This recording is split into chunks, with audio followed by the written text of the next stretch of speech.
How's everybody doing? My name is Anthony Brian Logan, and today I bring you a video which is hilarious and informative from my man Mike Cernovich.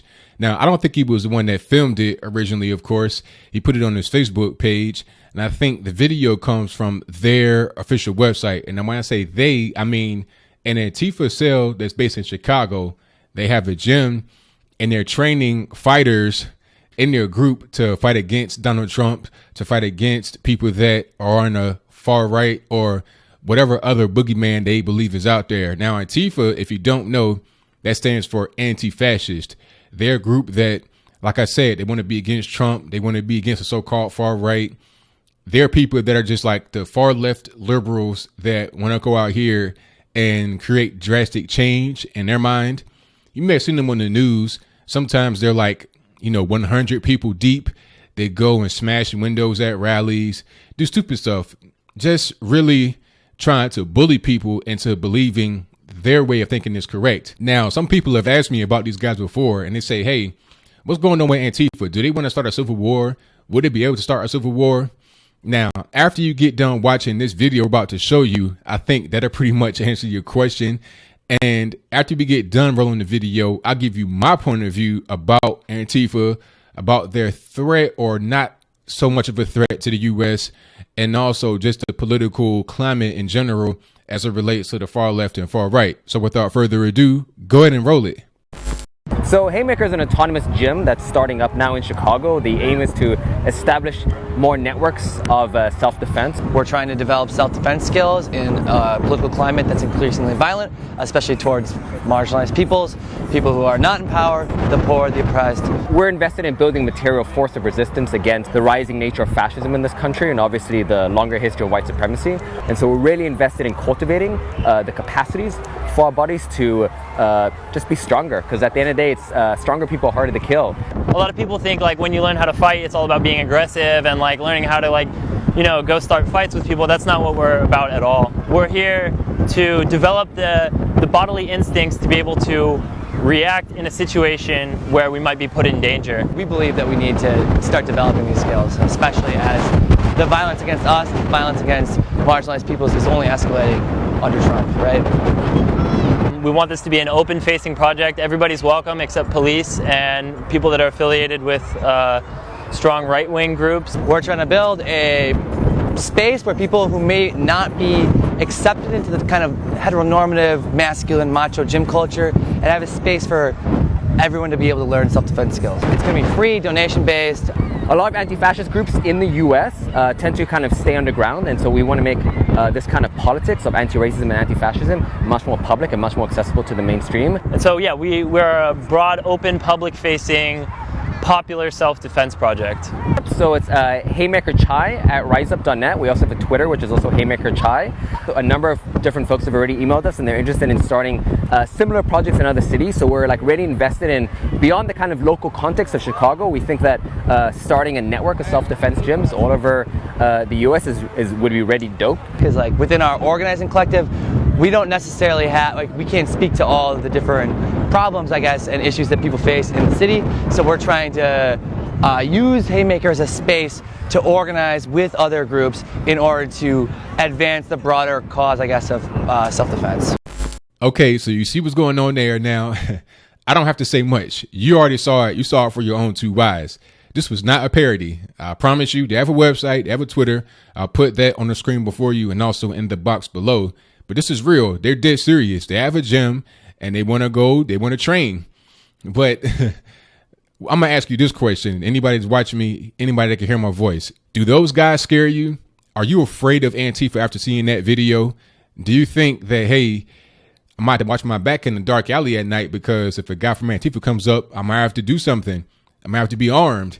These guys pose no real threat. Now, I'm not saying that no one in Antifa poses a threat, not at all. I mean, we've seen people from the far left engage in very violent actions. We're talking about James Hodgkinson, who went out there and shot Republicans. We're talking about the guy, Micah Xavier Johnson, who went out there and shot officers in Dallas, Texas. Now, I don't think that they were part of Antifa, but I do think that they were fueled by the rhetoric of the far left. My point is that people on the far left that do not like the right, that do not like Trump, that do not like police, etc., they may go out here and commit heinous acts. But that's not the norm. The norm is these guys in Antifa out there wrestling around looking like they're kind of gay. Now, I'm not homophobic or whatever you want to call it, but I'm saying I don't know if they were training to fight or if they were doing something else. So I'm going to digress. But my whole point is that they did not look intimidating. They did not appear to be towering pillars of masculinity. They did not appear to be guys that I would be afraid of at night. They just don't. So when you're talking about civil war breaking out with these kind of guys leading the rush, that might not go too far. 100 of these guys would not be able to fight 25 guys that have any kind of masculinity. I mean, like, think about it like this. What if you have 100 Antifa, right? Like the guys in the videos you saw wrestling around looking like crazy little girls against 25 armed veterans, male or female. Who's going to win that situation? So it's not going to get out of control when you're talking about Antifa. Think about it like this. If Antifa wanted to wage war, if they wanted to get engaged in a civil war, how are they going to get past the first line, which would be the military and the police, right? If they get past them, which they won't, but if they did, then they got to deal with the citizens. So where would that really go? How would that be able to be successful? Now, some would say that the first line of defense is the citizen, and then it would get to the police and military, and that's fine.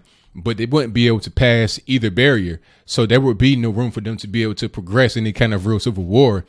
So anybody asking me about that, about Antifa, if they would start a civil war, that video pretty much answers your question in full. I don't have to say too much more. The proof is in the pudding. You got videotape of what they are doing. And then just beyond their funny and crazy movements, think about their language, the words they were using, talking about this is a space for those of us that are not like gym bros. We're not like super masculine, this, that, and the third. So then it becomes self-deprecation. So how are you going to have somebody or a group of people that are self-deprecating, that admit they're not masculine, that admit that they don't really know how to fight, that admit that they're trying to learn? I mean, some of these guys look old. When I say old, I mean, as far as learning how to fight and do stuff like that. I mean, I'm talking like late 20s, early 30s.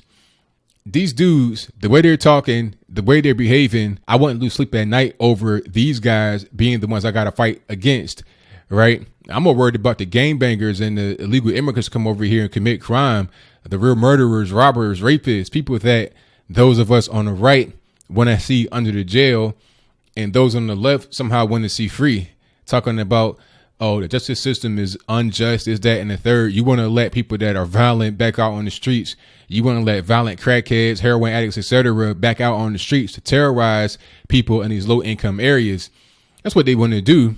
I think at the end of the day, as I close here, I think Antifa's goal is to fight a war by proxy. I think they also do stuff like dox people. Shout out to Martina Marcota.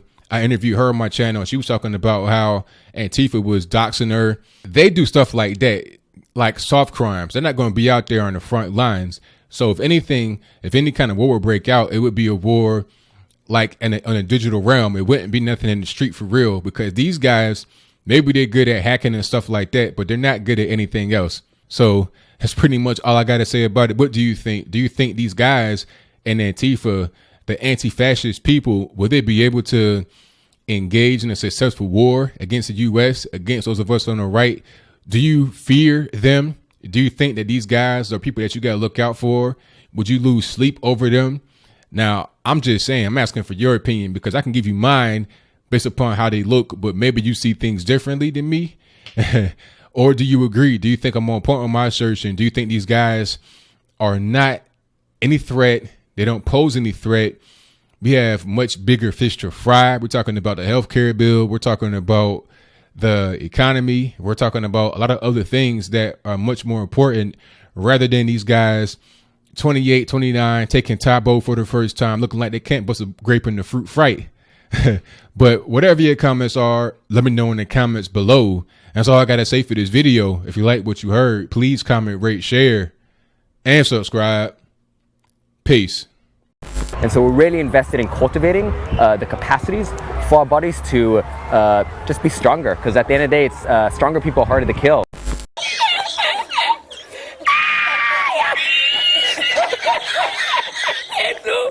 Hay que hacer ahora con los dos sacos de